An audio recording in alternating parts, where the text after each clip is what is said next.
class 11 students, welcome to today's online class in which we are going to study a very interesting topic which is magnetic field due to finite straight current carrying conductor.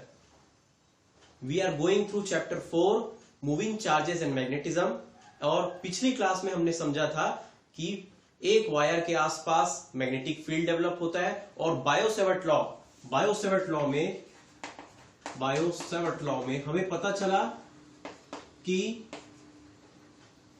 एक wire के आसपास अगर एक current flow हो रहा, एक wire से current flow हो रहा, उस वायर का कोई भी साइज हो, उसके आसपास मैग्नेटिक फील्ड डेवलप हो रही है, तो किसी पॉइंट P पे इस मैग्नेटिक फील्ड की intensity, magnetic field intensity B क्या होगी। तो बायो-सेवर्ट लॉ ने बोला कि अगर एक छोटा सा एलिमेंट ले लिया जाए dl और उसका डायरेक्शन करंट के डायरेक्शन में हो और वहां से इस पॉइंट P की डिस्प्लेसमेंट वेक्टर r हो, तो उसने बोला छोटा सा एलिमेंट के लिए छोटा सा मैग्नेटिक फील्ड हम लोग कैलकुलेट कर सकते हैं। जो बोला था उसने इसका सिर्फ मैग्नीट्यूड बताया, तो उसने कहा था कि ये होगा mu not upon 4 pi I dl sine theta upon r square. क्या ये बात याद आ रही है? This one we have already done. और डायरेक्शन के बारे में बात हुआ था कि हम लोग जिस डायरेक्शन में करंट जा रहा है, उस एलिमेंट में जिस डायरेक्शन में करंट जा रहा है, कहां जा रहा है, देखो अभी डायरेक्शन ऑफ करंट ऐसा है, तो हम क्या करेंगे, ये थीटा एंगल था, this was the theta angle.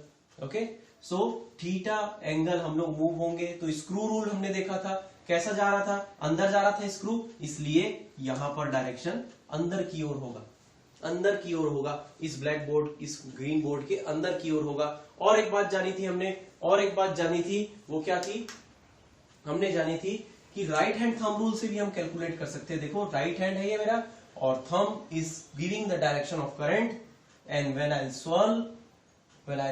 व्हर्ल this palm, मैं अपने पाम को जब मूव कर रहा हूं तो इस P पॉइंट पे वो कैसे जा रहा है, अंदर की ओर जा रहा है, तो वो डायरेक्शन भी बता देगा।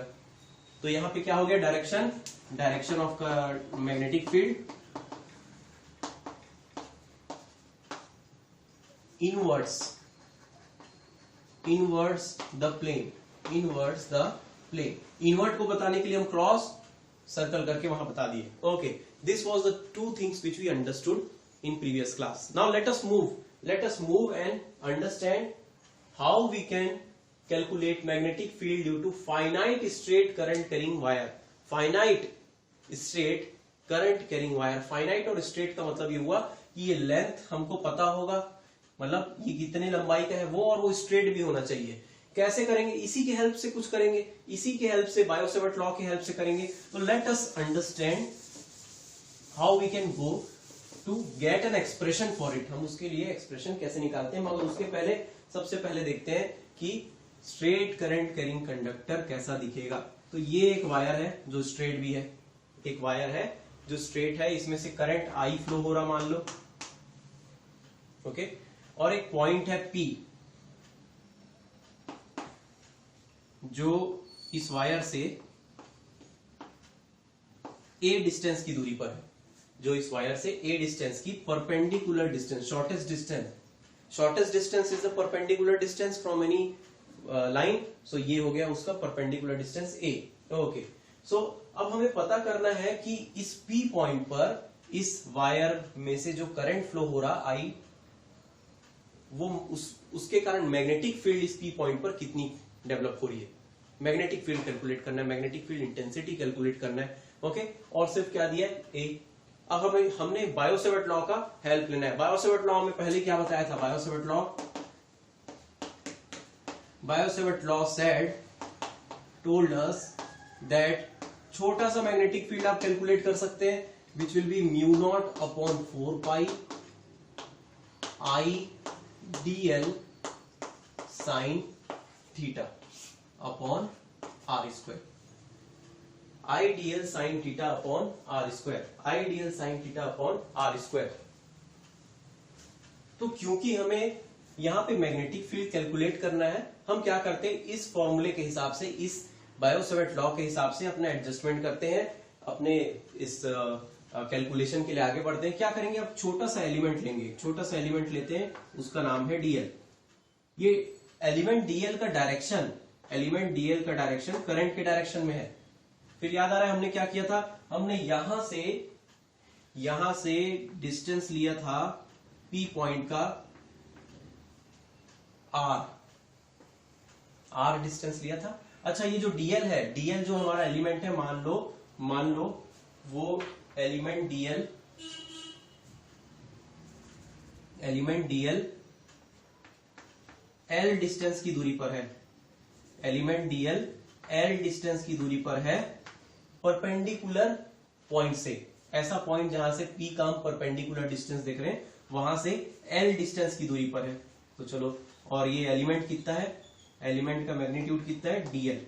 डायरेक्शन क्या है, करंट के डायरेक्शन में। ओके, अब थीटा की बात करते हैं। तो अब देखिए, पहले हम लोग क्या लेते थे, डीएल और आर के बीच का एंगल को थीटा लेते थे, मगर यहां पर क्योंकि हमें कुछ एक ऐसा लॉजिक लगाना है कि ये लेंथ वाला टर्म हमारे पास ना आए। मैं अभी ये नहीं बताना चाहता, मगर ये समझ लो कि ये थीटा को मैं यहां पे शो कर रहा हूं, मैं ये थीटा को यहां पे शो कर रहा हूं। ऐसा क्यों किया आपको अभी थोड़ी देर में पता चल जाएगा। फायदा क्या होगा ये देखते हैं। देखिए, ये 90 डिग्री, ये भी 90 डिग्री। ओके, नाम दे देते हैं पी, इस वायर का नाम दे देते हैं ए बी, और ये परपेंडिकुलर डिस्टेंस जहां से नाप रहे हैं वो सी, और ये जो एलिमेंट लिए है ना छोटा सा, वहां पे नाम दे देते हैं डी।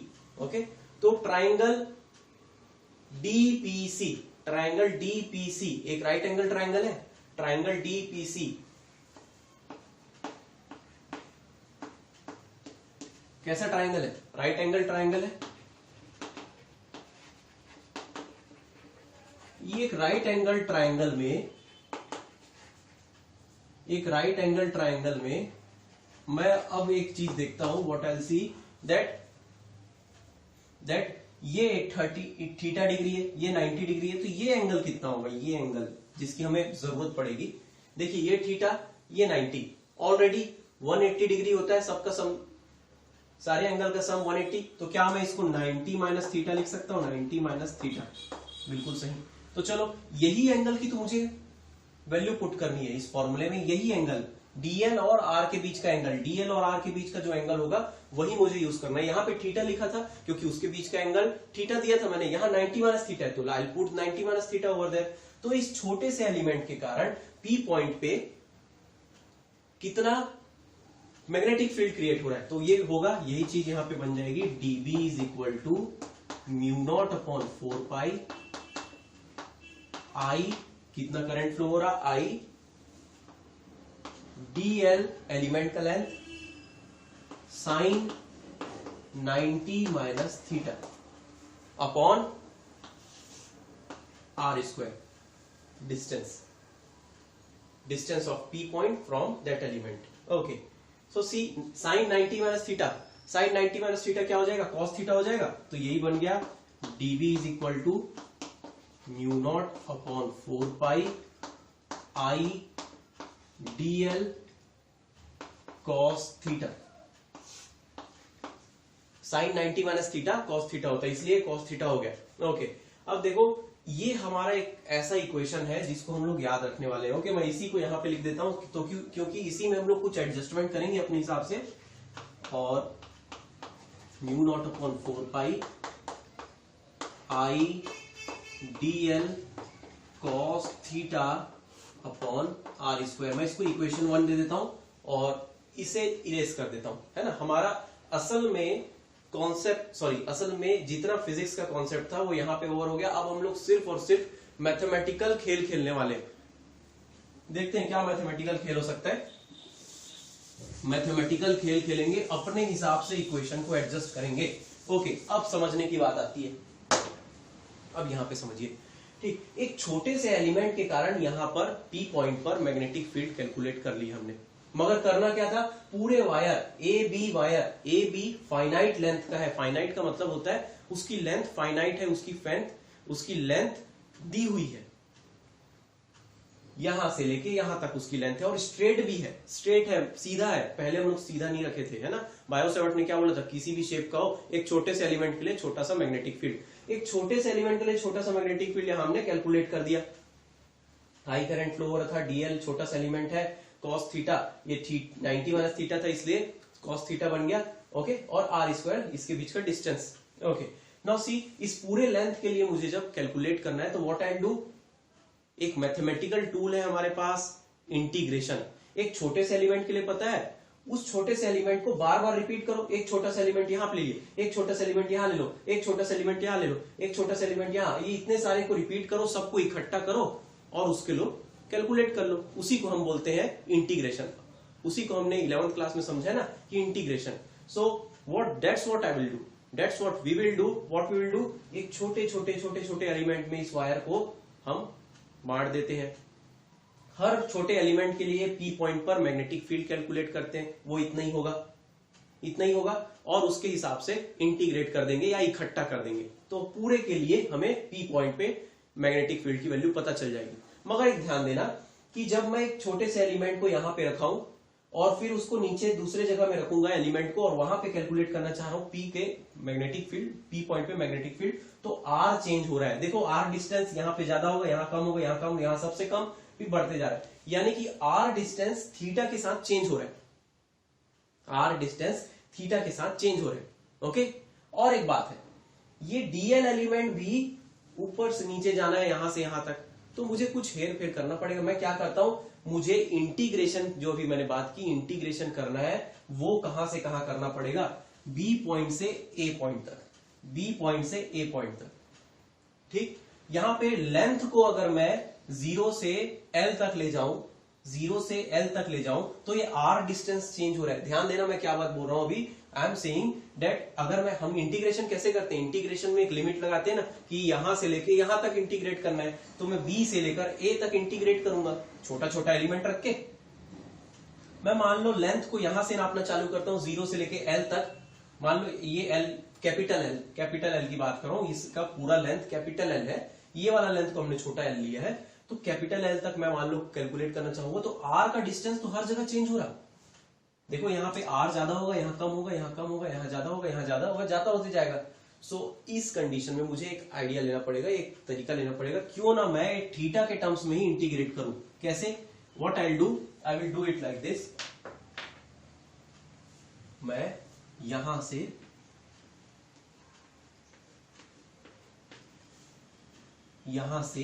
यहां तक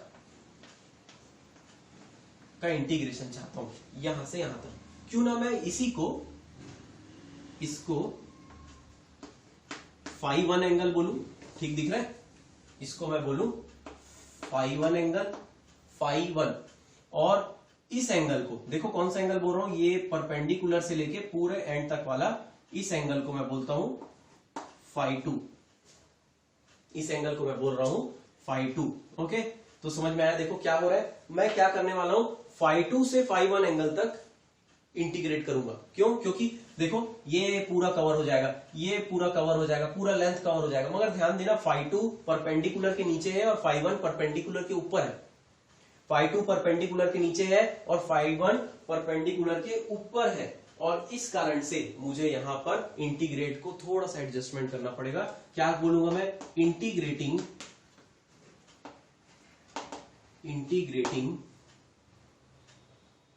फ्रॉम -φ2 टू +φ1। क्या ये बात समझ में? मैं नीचे जो चाह रहा है ना एंगल, परपेंडिकुलर को अपना डेटम लेवल मान लिया, परपेंडिकुलर को रेफरेंस लेवल मान लिया, परपेंडिकुलर को अपना, वहां से ही मैं सारे एंगल नापूंगा सोचा। तो ऊपर में जो एंगल है उसको मैं पॉजिटिव लेता हूं, तो नीचे के एंगल को मैं नेगेटिव ले सकता हूं, नेगेटिव लूंगा। तो यहां से चालू करता हूं, मैं कहां से चालू कर रहा हूं, -φ2 से, ये -φ2 कहां से कहां हुआ, यहां से लेकर यहां तक का एंगल से +φ1, -φ2 से +φ1, -φ2 से +φ1 ऊपर तक, और वो पूरा कवर कर लेगा लेंथ को। तो ये क्या बन जाएगा, integration of dv is equal to integration of -φ2 से φ1 या +φ1 μ0/4π I dl cos theta upon R square. ये हमारे काम की चीज है भाई। इसी चीज को हम इंटीग्रेट कर रहे हैं कहां से कहां तक, -φ2 से +φ1 तक। क्यों कर रहे हैं? क्योंकि पूरा लेंथ कवर हो जाएगा, पूरा लेंथ कवर हो जाएगा। और ऐसा क्यों किए? क्योंकि आर डिस्टेंस तो चेंज हो रहा है और आर हमारा इक्वेशन में पड़ता है भाई, हमारे फॉर्मूले में पढ़ रहे हैं। आर डिस्टेंस चेंज हो रहा है, देखो यहाँ पे कम है, यहाँ ज्यादा हो जाएगा, यहाँ भी ज्यादा हो जाएगा, यहाँ का सबसे कम। सो इसके लिए अब हम लोग क्या करने वाले हैं, देखो ये आर जो है वो थीटा के साथ चेंज हो रहा है, थीटा के साथ आर चेंज हो रहा है, मतलब R is a function of theta. तो मैं कुछ ऐसा एडजस्टमेंट करता हूं कि आर गायब हो जाए, यहां से आर गायब हो जाए, यहां से ये करूंगा। अब देखो ये डीएल जो है, डीएल जो है ना, वो थीटा वेरिएबल है, मगर हमारा integration with respect to DL हो रहा है। याद आ रहा है ना, इंटीग्रेशन करते हैं तो डी थीटा लगना चाहिए वहां पे, है ना, with respect to the variable होना चाहिए। तो ये डीएल को भी मैं डी थीटा के फॉर्म में लाने की कोशिश करूंगा। नहीं समझ आया? अभी देखना क्या समझ में आएगा। मैं क्या कर रहा हूं यहां पे, मैं इसी चीज को देखो क्या करता हूं। नाउ इन ट्राइंगल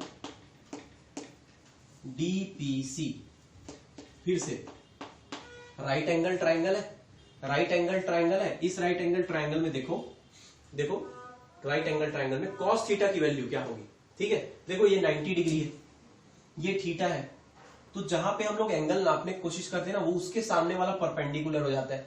परपेंडिकुलर का लेंथ L है, उसके नीचे वाला बेस हो जाता है, तो A है वो बेस, और हाइपोटेनस है R, स्लैंट वाला, है ना। तो cos थीटा क्या होगा, cos थीटा होता है बेस अपॉन हाइपोटेनस। याद आ रहा है, बेस अपॉन हाइपोटेनस। तो बेस A है और हाइपोटेनस R है, तो ये बन गया A अपॉन R।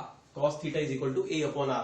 R की वैल्यू क्या आ जाएगी, R will become R is equal to A upon cos theta, A upon cos theta. ये इसको मैं यहां लिख देता हूं, R is equal to A upon cos theta. याद रहेगा, हम लोग मिटाएंगे क्योंकि बाद में, ठीक। अब अगली चीज, एक और चीज देखो, यहां देखो, यहां पे देखो, ये परपेंडिकुलर लेंथ है L, हमारा एलिमेंट परपेंडिकुलर डिस्टेंस जहां से हमने नापा है वहां से एलिमेंट कितना दूर है, L डिस्टेंस की दूरी पर है। ये परपेंडिकुलर हो गया इस ट्राइंगल के लिए, ठीक। और हमारा बेस क्या हो गया, हमारा बेस हो गया A, ठीक। So now see what I do, what I do, मैं यहां पर tan थीटा निकालता हूं। क्यों निकाल रहा हूं अभी समझ में आएगा। tan theta is equal to perpendicular upon base होता है, tan theta is equal to perpendicular upon base. तो ये हो गया L upon A, L upon A, ठीक। इसको आगे बढ़ाते हैं, आगे बढ़ाते हैं। मुझे L की वैल्यू देखता हूं मैं, L की वैल्यू हो जाएगी L is equal to A tan theta. L की वैल्यू A tan थीटा है, मुझे DL की वैल्यू मिल जाए, DL की वैल्यू मिल जाए तो मैं DL की जगह वो रख दूंगा। देखना क्या फायदा होगा, व्हाट विल हैपन, डिफरेंशिएट करना पड़ेगा। देखो DL, मुझे DL चाहिए, L दिया हुआ है, छोटा सा लेंथ चाहिए, डिफरेंशिएट कर देता हूं। तो डिफरेंशिएट करता हूं तो क्या मिलता है, डिफरेंशिएट कर रहा हूं तो मिलेगा, किसके टर्म में करूंगा, देखो थीटा है यहाँ पे, थीटा के टर्म में डिफरेंशिएट करूंगा तो DL by D theta is equal to D by D theta of A tan theta, of A tan theta, ठीक। A कांस्टेंट है, बाहर आ जाएगा, A कांस्टेंट है, DL by D theta is equal to A D by D theta of tan theta, D by D theta of tan theta. tan theta का differentiation अगर याद हो तो होता है D by D theta, DL by D theta A sec square theta. याद आ रहा है, sec square theta, tan theta का डिफरेंशिएशन sec स्क्वायर थीटा। अब देखो DL की वैल्यू चाहिए तो d थीटा को इधर ले जाता हूं, तो DL इज इक्वल टू मिल रहा है A sec square theta d theta, ये मिल रहा है। और यही वैल्यू मैं रखूंगा DL की यहां पे, क्यों, क्योंकि मुझे d थीटा मिल जाएगा। देखो d थीटा, और मुझे इंटीग्रेशन एंगल के टर्म में करना है। देखो ये एंगल तो है, ये थीटा ही के तो पार्ट है, यहां से लेके यहां तक एंगल का करना है, लंबाई में नहीं करना है मुझे, लेंथ में नहीं करना है, क्योंकि लेंथ के हिसाब से तो आर चेंज हो रहा था, है ना। मैं एंगल के फॉर्म में कर लेता हूं, एंगल के फॉर्म में कर लेता हूं, तो मुझे डी थीटा चाहिए था और मैं यही करने वाला हूं। तो मैं इस चीज को भी यहां लिख देता हूं, यहां पे लिख देता हूं dl is equal to A sec square theta D theta, ये मिला है मुझे। चलो इसको मिटाता हूं मैं और इसमें सारी वैल्यू को रखता हूं।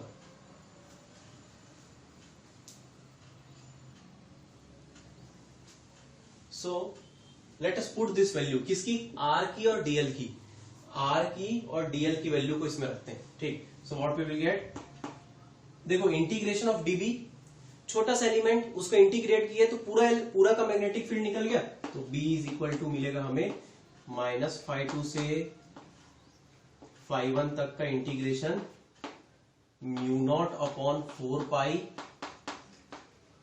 I, डीएल की value a sec square theta D theta, a sec square theta D theta, cos theta भी है, cos theta upon R square, तो आर की value a upon cos theta, let us put the value a upon cos theta का whole square.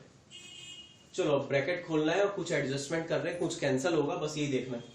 Okay, so b is equal to मिलेगा हमें, चलो जो जो कांस्टेंट है उसको हम निकाल देते हैं, जो जो कांस्टेंट है i, अच्छा रुक जाते हैं, थोड़ा सा रुक जाते हैं क्योंकि अभी कुछ कैंसिल होने का है, -φ2 से φ1 μ0/4π I into a sec square theta D theta cos theta upon a square upon cos square theta. क्या ब्रैकेट खोलूंगा तो ये मिलेगा। अब देखो a और ये a इंटू ए का एक कट गया तो a बचा, इसीलिए स्क्वायर हटा दिया मैंने, है ना।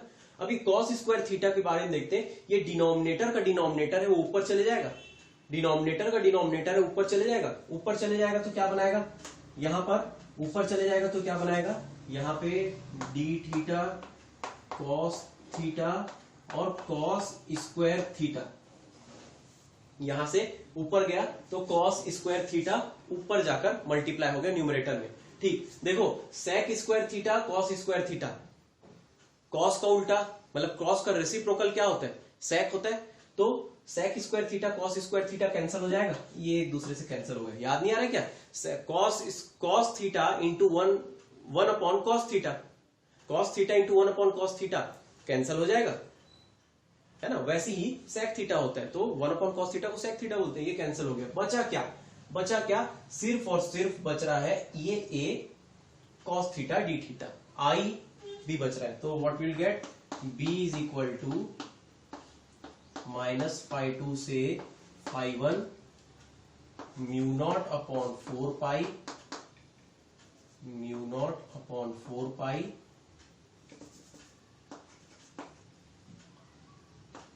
I अपॉन a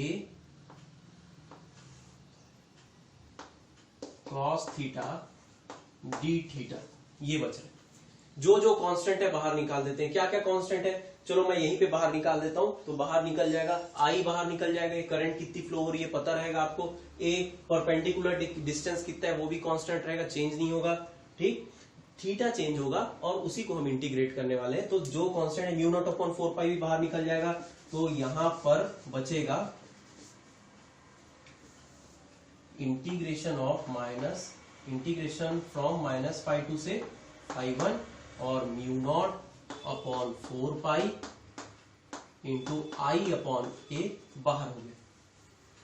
चलो इंटीग्रेशन ऑफ कॉस थीटा याद आ रहा है, कुछ याद आ रहा है, integration of cos theta sine theta होता है ना, तो हम साइन थीटा कर देते हैं integrate, it will become b is equal to μ0/4π I upon a sine theta, limit को रखते हैं, है ना, जहां तक हम उसको इंटीग्रेट करे थे -φ2 से φ1 तक, इंटीग्रेशन साइन थीटा। ओके, अब सिर्फ अपर लिमिट और लोअर लिमिट को रखना है हमें और आंसर मिल जाएगा। अपर लिमिट और लोअर लिमिट को रखना, इसे मिटाया जाए, इसे मिटाया जाए, ये पुरानी बात है, इसे मिटाया जाए, क्या मिल रहा है, what we are getting, we are going to get, यहां से हमें क्या मिलने वाला है, यहां से मिलेगा b is equal to mu not upon 4 pi I upon a, bracket के अंदर देखो, ब्रैकेट के अंदर क्या, थीटा की एक बार वैल्यू रखो अपर लिमिट यानी φ1, यानी कि sine φ1 minus sine of, minus lower limit लिखते हैं, माइनस थीटा की वैल्यू माइनस φ2 रखेंगे, तो माइनस φ2, ठीक। अब देखो sine of minus theta, sine of minus theta होता है माइनस साइन थीटा, ये माइनस साइन बाहर निकल जाएगा, मतलब समझ लो ऐसा शॉर्ट में, तो b is equal to mu not upon 4 pi I upon A into sine φ1, sine का ये माइनस φ2 का माइनस बाहर निकलेगा, माइनस के साथ में मिलकर माइनस माइनस प्लस बना देगा, minus sine sorry plus sine φ2, ये हमारा इक्वेशन आ रहा है जो बहुत ही इंपॉर्टेंट है अभी इस चैप्टर के लिए। अभी जहां तक हम पढ़े, क्या बोल रहा है कि P पॉइंट पर मैग्नेटिक फील्ड इंटेंसिटी होगी mu not upon 4 pi into I upon A into sine φ1 plus sine φ2, φ1 की वैल्यू परपेंडिकुलर से, φ2 की वैल्यू परपेंडिकुलर से, परपेंडिकुलर डिस्टेंस से जो लेवल हो वहां से हम φ2 और φ1 को कैलकुलेट कर लेंगे और हमें पता चल जाएगा कि कितना मैग्नेटिक फील्ड इंटेंसिटी है, करंट कितना फ्लो हो रहा है, परपेंडिकुलर डिस्टेंस क्या है, म्यू नॉट अपॉन 4 पाई पहले से पता है, वैक्यूम फ्री स्पेस के लिए 10 टू द पावर -7 होता है, इजंट इट, याद रहेगा ये वाला equation, very important equation for this unit, for this right now. Bio-Savart law से हमने क्या किया, एक फाइनाइट लेंथ का स्ट्रेट वायर से P पॉइंट पर कितना मैग्नेटिक फील्ड बन रहा है अगर उसमें से I करंट फ्लो हो रहा है।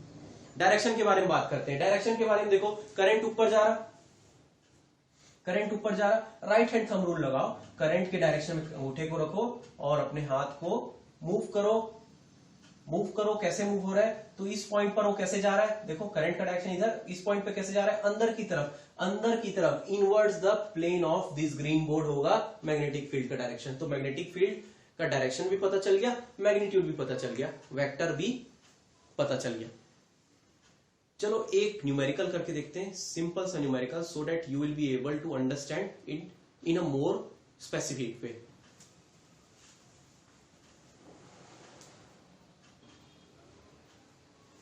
So let us start to solve this numerical, जो पूछ रहा है calculate the magnetic field at point P, magnetic field intensity पता करना है पॉइंट P पे, जो 5 centimetre away from a mid of 10 centimetre long current carrying wire of 10 ampere. एक डायग्राम के थ्रू समझे, ये एक वायर है ए बी, 10 सेंटीमीटर का दिया हुआ है,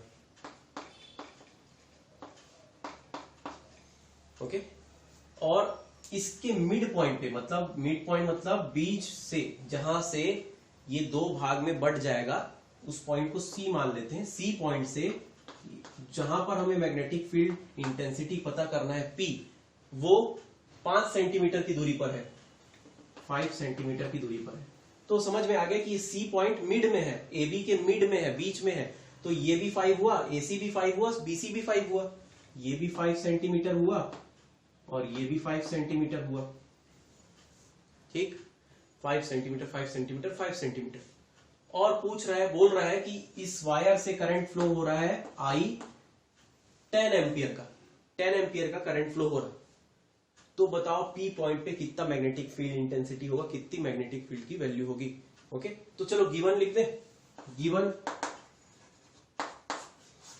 पहले तो करंट बोला है, current is equal to 10 ampere, okay. देखो perpendicular distance from the wire of point P, जिसको हम लोग A बोले थे वहां पे, तो A की वैल्यू यहां 5 सेंटीमीटर दिया हुआ है, यानी कि 5 सेंटीमीटर यानी कि 0.5/100 मीटर में ले आते हैं ना, 5/100 यानी 0.05 मीटर,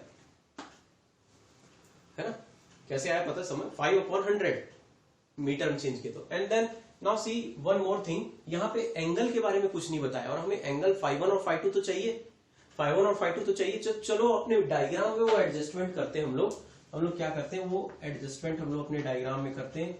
इसके जो एंड्स हैं, वायर के जो एंड्स हैं, पॉइंट ए और पॉइंट बी, वहां से लाइन ज्वाइन करते हैं। सोचते हैं इसके बारे में कि ये परपेंडिकुलर डिस्टेंस से ये एंगल कितना होगा φ1 और ये एंगल क्या होगा φ2, इसके बारे में सोचते हैं। इतना कठिन नहीं है, परपेंडिकुलर डिस्टेंस पहले ही बता दिया है।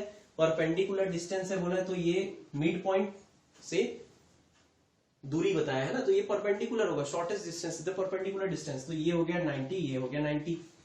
तो ACP एक राइट एंगल ट्राइंगल है और BCP ये भी एक राइट एंगल ट्राइंगल है। ट्राइंगल ACP में ये 5 सेंटीमीटर का है, ये भी 5 सेंटीमीटर का है, ठीक। यानी कि ये वाला एंगल और ये वाला एंगल दोनों बराबर हुआ। कौन सा एंगल, देखो एंगल A और एंगल CPA दोनों बराबर होगा। अरे दोनों साइड बराबर है, दोनों एंगल बराबर होंगे, इतना तो हमको मालूम है ना ज्योमेट्री में, ठीक। ओके, अब देखो ये ऑलरेडी 90 डिग्री है, 90 डिग्री है। Sum of all the angles of triangle 180 होता है, जिसमें से एक 90 हो गया और बाकी दोनों एक दूसरे के इक्वल है। यानी कि वो अगले दो जो होंगे ना वो भी मिलाकर 90 होंगे और वो दोनों बराबर है, मतलब 45 डिग्री का हुआ। यानी φ1 की वैल्यू कितनी मिली हमें, φ1 की वैल्यू मिली 45 डिग्री, ठीक। वैसे ही φ2 भी मिलेगा 45 डिग्री का। बताना पड़ेगा क्या, नहीं, बिल्कुल ये 90, ये 5 यानी ये एंगल दोनों बराबर, यानी 45 डिग्री का। यानी कि हमें यहाँ पर क्या मिल रहा है, यहाँ पर मिल रहा है हमें, अच्छा लेंथ कितना दिया है, कैपिटल L बता रहा हूं मैं, कैपिटल L 10 सेंटीमीटर या फिर 0.1 मीटर। कैलकुलेट करेंगे तो 45 आएगा, है ना, उसको लिखेंगे बाद में। टू फाइंड क्या पता करना है, मैग्नेटिक फील्ड की intensity at point B, vector B is equal to question mark. ठीक है, आगे बढ़ते हैं। हमें क्या मालूम है, सबसे पहले we know that in our triangle हमने ट्राइंगल के शेप का उसको बना लिया है ना अपने एडजस्टमेंट के लिए। ACP जो कि क्या है, राइट एंगल्ड ट्राइंगल है, तो इसमें क्या हो रहा है, एंगल φ1 है ना, φ1 क्या मिल रहा है हमको, φ1 is equal to φ2 is equal to, हाँ φ2 दूसरे ट्राइंगल के लिए हो जाएगा, इज इक्वल टू 45 डिग्री, है ना। तो यहां पे लिख देते हैं triangle BCP and triangle ACP के लिए φ1 is equal to φ2 is equal to 45 degree. अब हमको क्या क्या पता है उसके हिसाब से, now can we calculate B is equal to mu not upon 4 pi I upon A sine φ1 plus sine φ2, ये दो चीज। चलो वैल्यू पुट करते हैं और B की वैल्यू निकालने की कोशिश करते हैं। देखो म्यू नॉट अपॉन 4 पाई की value 10 to the power -7, I की वैल्यू 10 एम्पियर, 10 अपॉन 0.05। अच्छा अब देखो यहां पर अब जो बात आ रही है वो ये है कि sine 45 plus sine 45, sine 45 plus sine 45 degree, ठीक। साइन 45 की वैल्यू याद आ रहा है, साइन 45 की वैल्यू क्या होती है, if you remember then it is 10 to the power -7 into, देखो 0.05 को मैं लिख सकता हूं 5/100, तो 5/10 अपॉन 5/100 इंटू 1/√2 प्लस 1/√2, ठीक। प्लस करूंगा मैं, उसके पहले देखो ये 100 ऊपर चले जाएगा, है ना, ये डिनोमिनेटर है, ऊपर चले गया और ऊपर जाकर ये बना दिया 1000, ओके। तो बचा 1000/5, okay. So what will be left, B is equal to मिलेगा, देखो 10 टू द पावर 1000 को मैं 10 टू द पावर 3 लिख सकता हूं, 10 टू द पावर 3 और 10 टू द पावर -7 दोनों मिलकर बन जाएंगे 10 टू द पावर -7 प्लस 3, है ना। और ये देखो 1/√2 प्लस 1/√2 2/√2 हो जाएगा, तो ये बचेगा 1/5 इंटू 2/√2। 2/√2, 2 का मतलब ही होता है √2 इंटू √2, तो एक √2 कैंसल हुआ। ठीक, क्या मिलेगा, क्या बच रहा है यहाँ पे, यहाँ बच रहा है √2/5 इंटू 10⁻⁻⁴। देखो -7 + 3 -4, यही हमारा आंसर है। बस इसको डिवाइड करके देखना है। डिवाइड करोगे, when you will divide it, you will come to know that it is going to be equal to 0.283 into 10⁻⁻⁴ इतना मिलेगा। You will get 0.283 into 10⁻⁻⁴। तो देखो मैं क्या करूं, थोड़ा सा इसको स्टैंडर्ड फॉर्म में एडजस्ट कर देता हूं, इसको ये एक डिजिट के बाद डेसिमल लगा देता हूं। तो देखो वही वैल्यू को जब चेंज करना है तो मैं यहाँ पे इसको भी थोड़ा चेंज करना पड़ेगा, क्योंकि मैं डेसिमल को पीछे ले जा रहा हूँ, सॉरी आगे ले जा रहा हूँ, मगर वैल्यू सेम रहना चाहिए, 10⁻⁻⁵ टेस्ला, 10⁻⁻⁵ टेस्ला। ये हुआ इसकी वैल्यू मैग्नीट्यूड की। डायरेक्शन की बात करते हैं, यहां मिटाता हूं मैं। What will be the direction, तो डायरेक्शन के बारे में हमने अभी देखा था कि we will use right hand thumb rule. आसान सा है, एक ही चीज, स्क्रू रूल भी आसान है, मगर यहाँ पे राइट हैंड थंब रूल देख लेते हैं। तो डायरेक्शन के बारे में बात करते हैं। Direction of vector B at point P क्या होगा, देखो करंट के डायरेक्शन में अंगूठे को रखो, हाथ को घुमाओ, पी पॉइंट पे कैसे घूम रहा है, अंदर की तरफ जा रहा है, मतलब क्रॉस लगा दो और गोला लगा दो, तो क्या हुआ, direction will be inwards the plane, will be the direction. Okay, तो क्या आंसर हुआ, B is equal to 2.83 into 10⁻⁵ tesla, unit याद है टेस्ला मैग्नेटिक फील्ड की, और डायरेक्शन हुआ इनवर्ड्स द प्लेन, है ना, प्लेन के अंदर की ओर जाता हुआ, बाहर से अंदर की ओर जाता हुआ। ये हुआ हमारा आंसर। है आसान, फॉर्मूला भी याद रहेगा। ये फॉर्मूला बहुत कॉमन है, इस फॉर्मूले के बेस पे हम लोग आगे बहुत खेलने वाले हैं, तो ये फॉर्मूला याद रखना। B is equal to μ0/4π into I/A into ऊपर में रहेगा sin φ1 प्लस sin φ2। चलो एक कॉन्सेप्ट इससे समझते हैं और दूसरी चीज का, मगर उसके पहले मैं एक न्यूमेरिकल आपको दूंगा। पीडीएफ में ये न्यूमेरिकल असाइनमेंट के तौर पे रहेगा, उसको आप सॉल्व जरूर करके देखना। आप अपने से कोशिश करना कि ये कैसे सॉल्व होता है, then I will give the answer later on. तो चलिए एक नया टॉपिक स्टार्ट करते हैं, मगर वो डिपेंड रहेगा इसी पे, इसी टाइप के कॉन्सेप्ट में। Late us start it.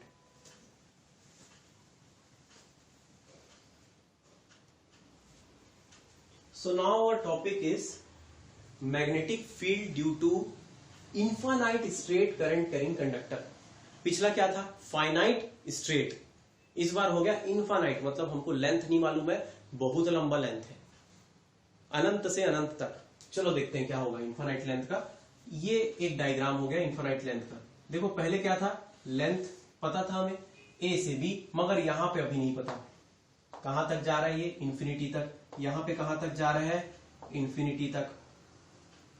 ठीक, मगर हम इनफाइनाइट लेंथ बोला है, मगर हमें पी पॉइंट का डिस्टेंस पता है इस वायर से, जिसका लंबाई इनफाइनाइट है, स्ट्रेट है ये वायर, मगर इस वायर से ए डिस्टेंस की दूरी पर एक पॉइंट पी है,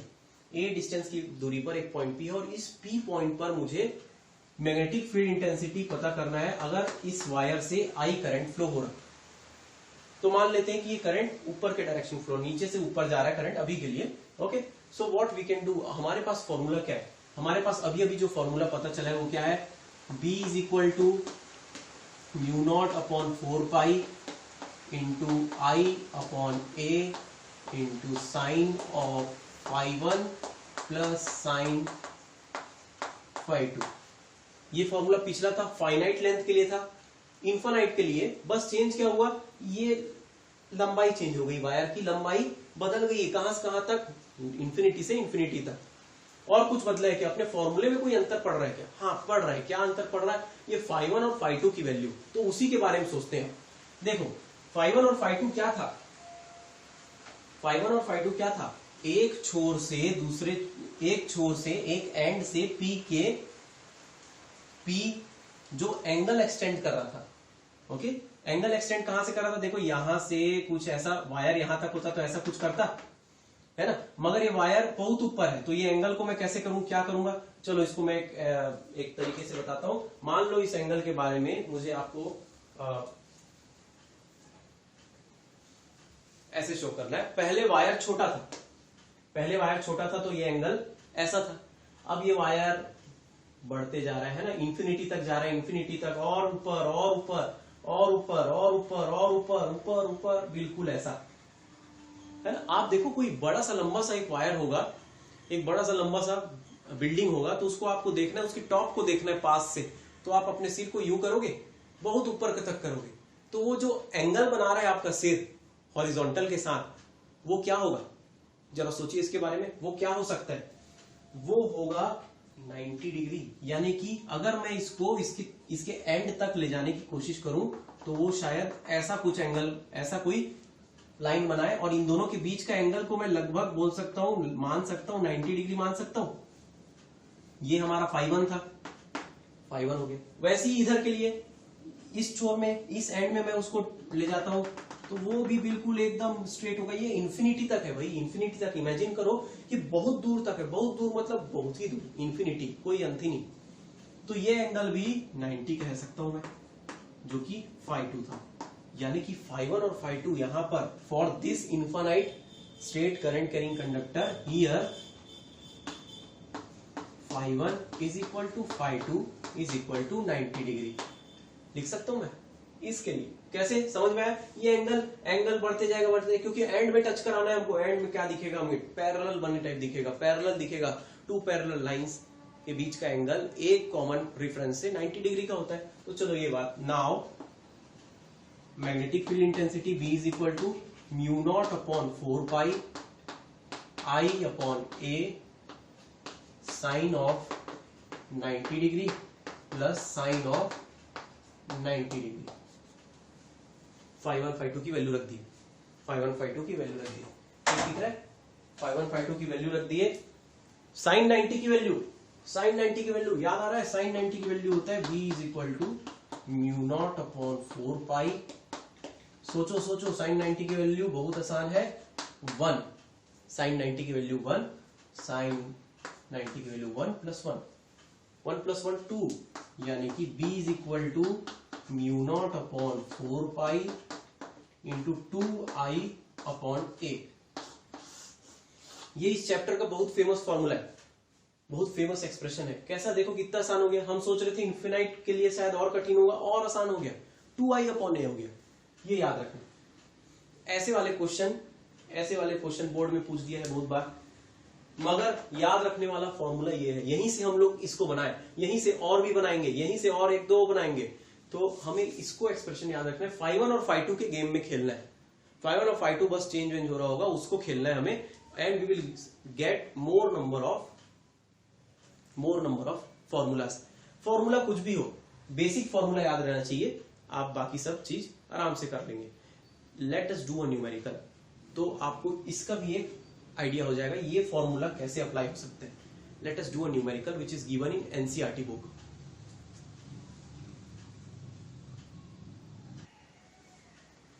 So this is our question of NCERT exercise, question number 4.4. Question is asking a horizontal overhead power line carries a current of 90 ampere in east to west direction. What is the magnitude and direction of magnetic field due to the current 1.5 meter below the line? है ना? देखना यहाँ पे थोड़ा confuse मत होना। Due to the current 1.5, तो current की वैल्यू 1.5 मीटर मत रख देना, है ना। 1.5 मीटर ये डिस्टेंस दिया है उस लाइन से, पावर लाइन से। तो डायग्राम बनाते हैं सबसे पहले तो ये देखना, नॉर्थ साउथ ईस्ट वेस्ट ऐसा है, ठीक। तो क्या बोल रहा है कि ईस्ट से वेस्ट डायरेक्शन में एक वायर गया है, ईस्ट से वेस्ट डायरेक्शन में, ये ईस्ट है ये वेस्ट है, ठीक। यहां से वायर गया है, ओके, करंट फ्लो हो रहा है आई करंट 90 एम्पियर का, बहुत ज्यादा करंट फ्लो हो रहा है, 90 एम्पियर का करंट फ्लो हो रहा है ना। ओवरहेड पावर लाइन, ओवरहेड मतलब सिर के ऊपर से गया है, सिर के ऊपर से गया है, और उसके नीचे कितना दूर, 1.5 मीटर दूर एक पॉइंट P है। इस पॉइंट पर मैग्नेटिक फील्ड की इंटेंसिटी, मैग्नेटिक फील्ड की मैग्नीट्यूड और डायरेक्शन भी पता करना है। ठीक, अब देखो ये ओवरहेड पावर लाइन है। ओवरहेड पावर लाइन में लेंथ नहीं बताया कितना है, मतलब आप समझ जाइए बहुत लंबा है, इन्फानाइट लेंथ का है, इन्फानाइट लेंथ वाली चीज है। तो let us start to see what is given. सबसे पहले तो दिया है I is equal to 90 ampere. 1.5 metre क्या है, distance of wire from point P, यानी कि A की वैल्यू दी है, A की वैल्यू कितनी दी है, A की वैल्यू 1.5 मीटर। ठीक, और कुछ दिया है क्या, what else is given, nothing and nothing we want to know also, because ये कौन से प्रकार का क्वेश्चन है आप इसमें समझ जाओ। ओवरहेड पावर लाइन बहुत लंबी होती है, आप देखे होगे बहुत लंबी वायर होती है, इन्फानाइट मान सकते हैं उसको, है ना। सो इनसफिशिएंट डाटा नहीं है हमारे पास इसके लिए फॉर्मूला भी है।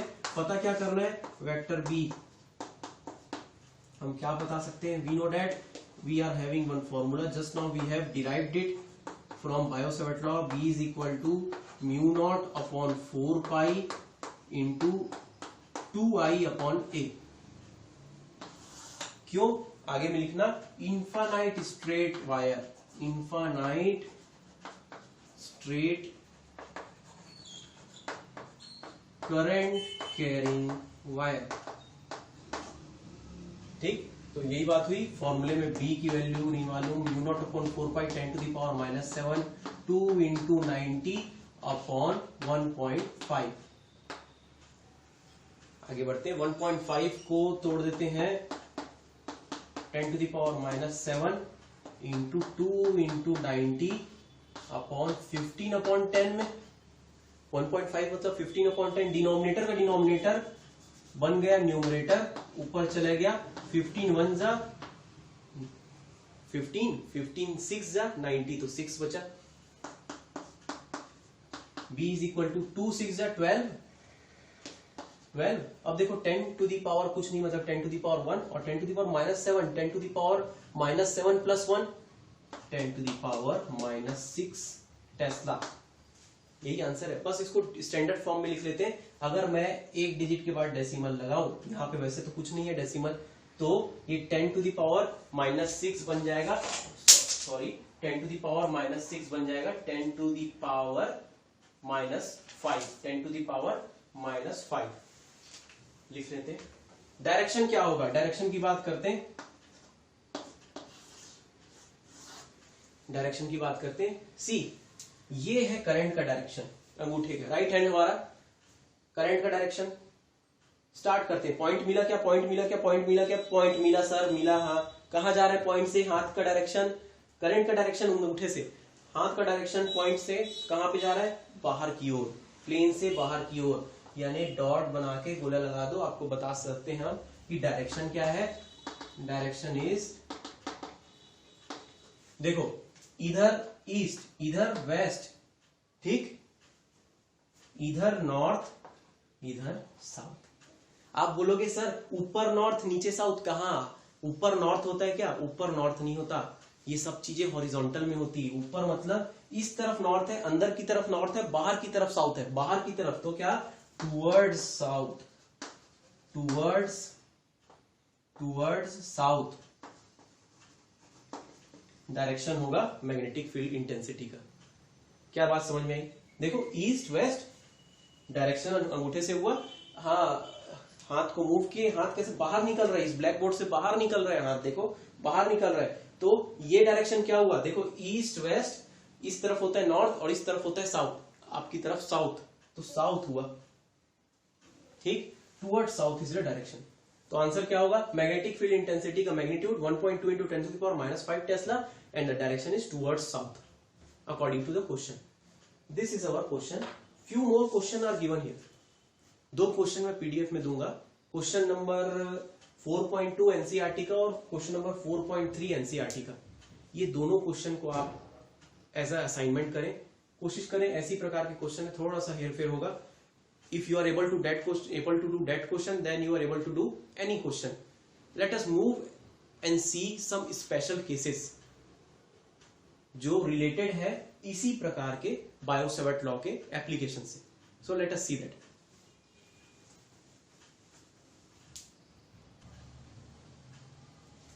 So let us understand special case. इससे related क्या है? Magnetic field intensity due to a finite current carrying wire. Finite current carrying wire हमने सबसे पहले पढ़ा है ना.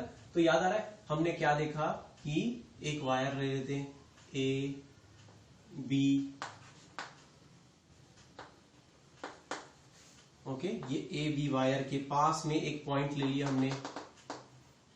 इस पी पॉइंट की दूरी ए है, ए वायर से परपेंडिकुलर डिस्टेंस. इस पी पॉइंट पर मैग्नेटिक फील्ड इंटेंसिटी कैलकुलेट किए अगर आई करंट फ्लो हो रहा तो. अब एक स्पेशल केस लेते हैं. Generally this kind of cases, this kind of questions are asked, जो भी मैं बताऊंगा वो they are mostly asked in competition exam.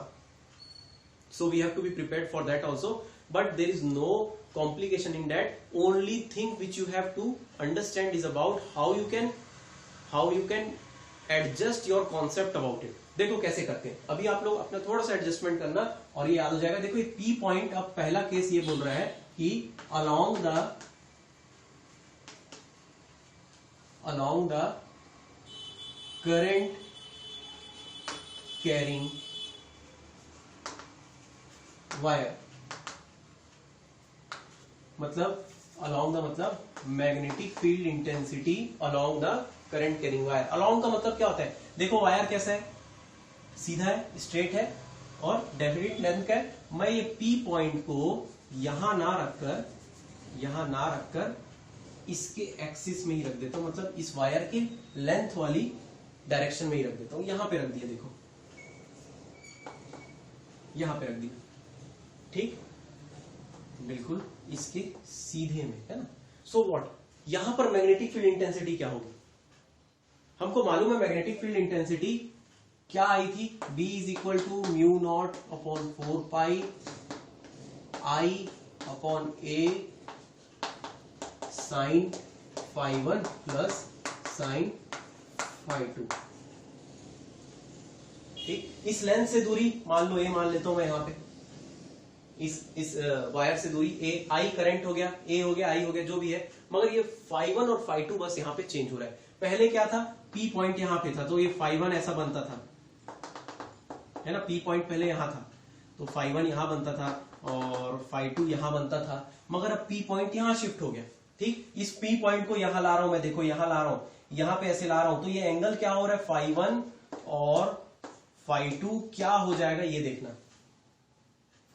Phi 1 बन जाएगा A पॉइंट से ऐसा, हाँ, और फाई 2 बन जाएगा B पॉइंट से ऐसा. दोनों के एंगल क्या होंगे, फाई 1 और फाई 2 की वैल्यू क्या होगी. यहां पर phi 1 here, phi 1 is equal to phi 2 हो जाएगा 0 डिग्री का. क्या ये बात समझ में, 0 हो जाएगा. देखो मैं P पॉइंट पहले यहां था, उसके लिए ये फॉर्मूला था. फाई 1 फाई 2 को क्या होगा, अगर यहां पे ले आया तो along the current carrying wire, along ले आया तो 0 0 हो गए दोनों, है ना. देखो ये ऐसे बेंड हो गया, ये 0 हो गया, ये भी 0 हो गया. 0 0 मतलब B की वैल्यू अब mu not upon 4 pi I upon A sine 0 plus sine 0. Sine 0 की वैल्यू 0 0, यानी कि ये दोनों 0 प्लस 0 0 इंटू कुछ भी कर लो 0 ही आएगा. मैं यानी कि मैग्नेटिक फील्ड की वैल्यू आ गई 0. अलोंग द एक्सिस 0 होती है, याद रखना. Along the wire P point पर 0 होती है, याद रहेगा. आसान है, स्पेशल केस. चलो दूसरा केस देखते हैं, एक आसान सा और.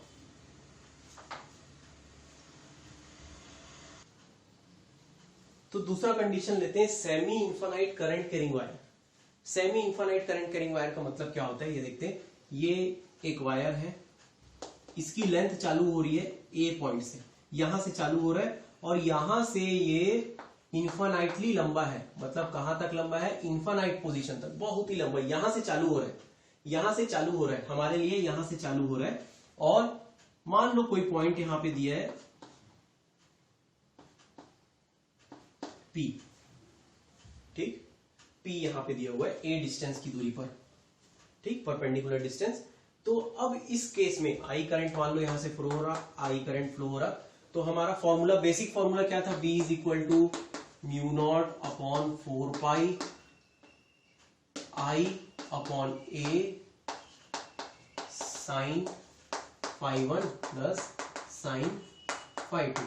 अच्छा एक बात ध्यान देना, ये P पॉइंट को, अब देखो मैं ऊपर में कहीं टच कराऊंगा तो ये पहले वाली बात इनफाइनाइट लेंथ वाली बात है, वो कैसा होगा, तो ऊपर वाला एंगल को मैं क्या बताता था, φ1 बताता था, वो क्या बन जाएगा 90, यानी कि यहां पर मैं बोल सकता हूं कि φ1 here, φ1 is equal to 90 degree, ठीक। अब φ2 की बात करते हैं, ये P बिल्कुल A के अलोंग है, सॉरी अलोंग नहीं, A से परपेंडिकुलर डिस्टेंस पे है, A से परपेंडिकुलर डिस्टेंस A पे है, A पॉइंट से परपेंडिकुलर डिस्टेंस A पर है, यानी कि यहां पर जो φ2 बन रहा होगा, यहां पर जो φ2 बन रहा होगा वो क्या हो रहा है, देखो φ2 कैसे बनता था, ऐसे बनता था, वो एंगल क्या हो गया, वो A पॉइंट क्या कहां आ गया, यहां पे आ गया, यानी वो φ2 क्या हो गया, यहां पर φ2 इज इक्वल टू 0 डिग्री हो गया। किसके लिए, सेमी इन्फानाइट। सेमी इन्फानाइट का मतलब यही होता है कि एक तरफ से इन्फानाइट है, एक तरफ से फाइनाइट है।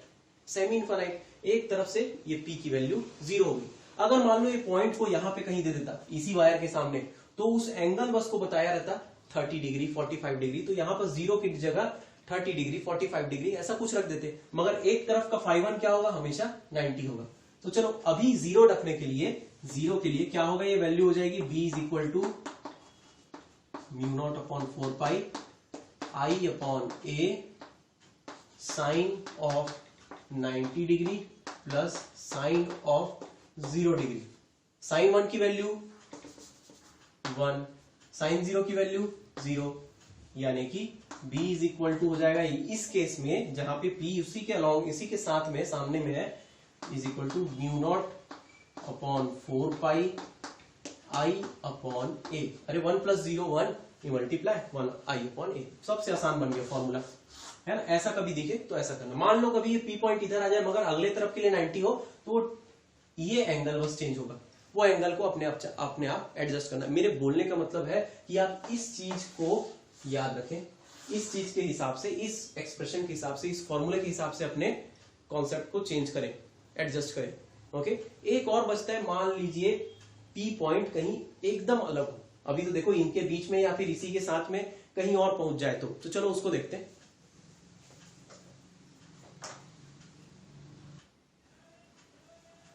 तो फिर देखते हैं लास्ट स्पेशल केस, जो अक्सर कंपटीशन एग्जाम में ही पूछा जाता है, बोर्ड के हिसाब से generally it is not asked, but magnetic field intensity above और below the finite current carrying conductor. Finite मतलब मान लो ये हमारा फाइनाइट कैरिंग वायर है, करंट कैरिंग वायर है,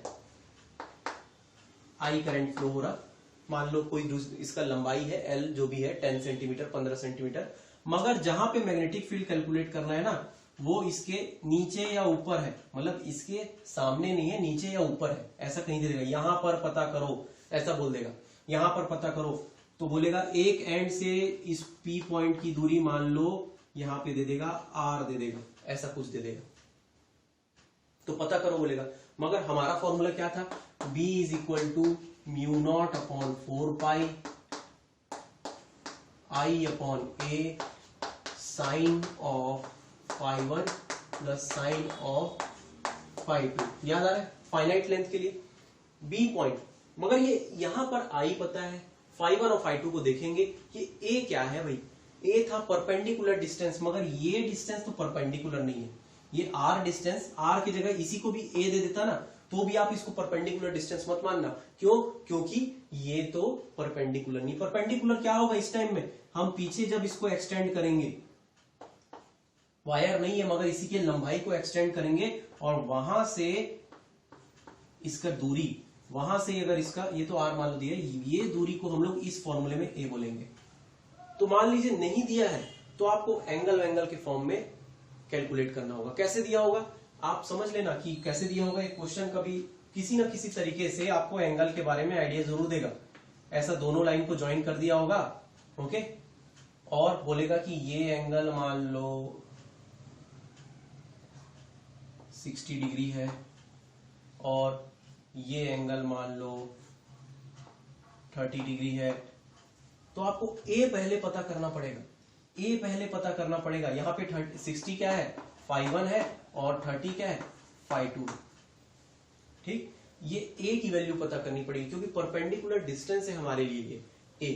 ठीक, कैसे पता चलेगा, बहुत आसान है, आसान है भाई। ये ए की वैल्यू दी रहेगी, नहीं दी रहेगी तो ये आर की वैल्यू दी रहेगी, है ना, और ये एंगल आपको दिया है तो यू कैन कैलकुलेट। अगर मान लो ये लेंथ हमको दी है तो ए पता चल जाएगा, कैसे भी करके जुगाड़ पे पता चल जाएगा। I am not going to throw you a question about it, but try to understand. हमको ये ए पता करना है। नाउ वन मोर थिंग, हमारा φ1 जब पॉइंट P था तो φ1 ऊपर होता था, ये हॉरिजॉन्टल के ऊपर होता था φ1 और नीचे होता था φ2, नीचे होता था φ2। मगर यहाँ पे जो φ2 है, देखो φ2 को भी ऊपर ही दे दिया है, φ2 भी तो ऊपर हो रहा है कैलकुलेट। तो इस केस में φ1 और φ2 में सिर्फ φ1 तो बिल्कुल वैसे ही रहेगा जैसे पहला है 60 डिग्री, मगर यहाँ 30 दिया है ना, तो मुझे इस φ2 की वैल्यू को -30 रखना पड़ेगा। क्यों, क्योंकि मैं ये φ2 को हमेशा नीचे नापता था, देख याद आ रहा है, नीचे नापता था, यहाँ से ऐसा नापता था, नीचे नापता था मैं φ2 को, मगर इस बार ये ऊपर नाप रहा हूं, अपने फॉर्मूले के अपोजिट नाप रहा हूं, मतलब वहां पे माइनस रखूंगा। अपोजिट हॉरिजॉन्टल के नीचे तो उसके उल्टा अपोजिट ऊपर, φ2 की वैल्यू को मैं उल्टा रखूंगा। उल्टा रखूंगा मतलब माइनस साइन में रखूंगा, माइनस साइन में रखना होगा, तब जाकर ही मेरा यहाँ पर बी की वैल्यू सही निकलेगी। तो दो चीज, क्या क्या चीज है यहां पर याद रखना। मान लो मैं ये सीपी बोलता हूं तो perpendicular a is equal to यहाँ पर सीपी है, ये सीपी दूरी हमारी ए कहलाएगी इस फॉर्मूले के हिसाब से। ठीक, और दूसरा ये जो φ2 की वैल्यू है, φ2 has to be taken negative. अभी कुछ लोग बोलते हैं सर नेगेटिव क्यों, कुछ आइडिया नहीं आ रहा है समझ में, तो ध्यान देना। हम लोग क्या करेंगे, ये पी पॉइंट पर हम लोग चालू करते हैं, परपेंडिकुलर से नीचे होना चालू करते हैं। चलो परपेंडिकुलर से नीचे नापना चालू करते हैं। ये एंगल φ2 मुझे बी ढूंढना है, बी पॉइंट ढूंढना है ना, बी पॉइंट। पी से गया ये ढूंढा, बी पॉइंट मिला क्या, नहीं मिला, नहीं मिला, नहीं मिला, नहीं मिला, नहीं मिला, नहीं मिला, नहीं मिला, नहीं मिला, नहीं मिला, अब जाकर मिला है बी पॉइंट, और उसी को φ2 बोलूंगा। मतलब मैं क्या कर रहा हूं, ये 30 चाहे दिया हुआ है, मगर मैं क्या करूंगा, यहां से घूमना चालू किया, ये गया, सॉरी यहां से नहीं चालू किया, यहां से चालू किया, ए से चालू किया, मैं ऐसा गया गया गया गया गया गया, यूं गया, और ये एंगल नापूंगा। ठीक, ये एंगल नापूंगा, तो ये एंगल कितना भी आए, मान लो अभी के लिए आएगा 330 डिग्री, 330 डिग्री अभी के लिए आएगा, क्योंकि ये पहले से 30 था, तो ये मैं गोल घूमा, पूरा एक राउंड घूमूंगा तो 360 हो जाएगा, उससे 30 कम 330 डिग्री। तो यहां पे वैल्यू रखूंगा sine 330 degree, sine 330 degree, sine 330 degree. क्या होता है साइन 330 डिग्री, इसको मैं कुछ ऐसा भी लिख सकता हूं, साइन 360 माइनस 30 डिग्री। तो एक फॉर्मूला है हमारा मैथ्स में, sine 360 minus theta, 360 minus theta होता है साइन ऑफ माइनस थीटा, जिसमें से माइनस साइन बाहर आ जाएगा और साइन ऑफ थीटा ही बचेगा, ऐसा होता है। तो ये बन जाएगा theta sine of 30 degree, sine of minus 30, जो मैंने पहले ही बता दिया, has to be taken negative. तो अगर ये वाली बात आपको नहीं पच रही है तो simple take it as negative, और इसके हिसाब से माइनस साइन 30, यानी कि ये क्या हो जाएगा, माइनस साइन φ2 जो दिया रहेगा वहां पे माइनस में ले लेना बस उसी को। समझ में आई वाली बात। आज के लिए इतना ही। I think we have understood quite well about the regular application of Biot Savart law. कहां पे हम अप्लाई कर रहे हैं बायो-सैवर्ट लॉ को, इनफाइनाइट और फाइनाइट लेंथ के लिए किए, और साथ में कुछ स्पेशल केसेस भी देख लिए। आज के लिए इतना ही। Keep studying, have a nice day.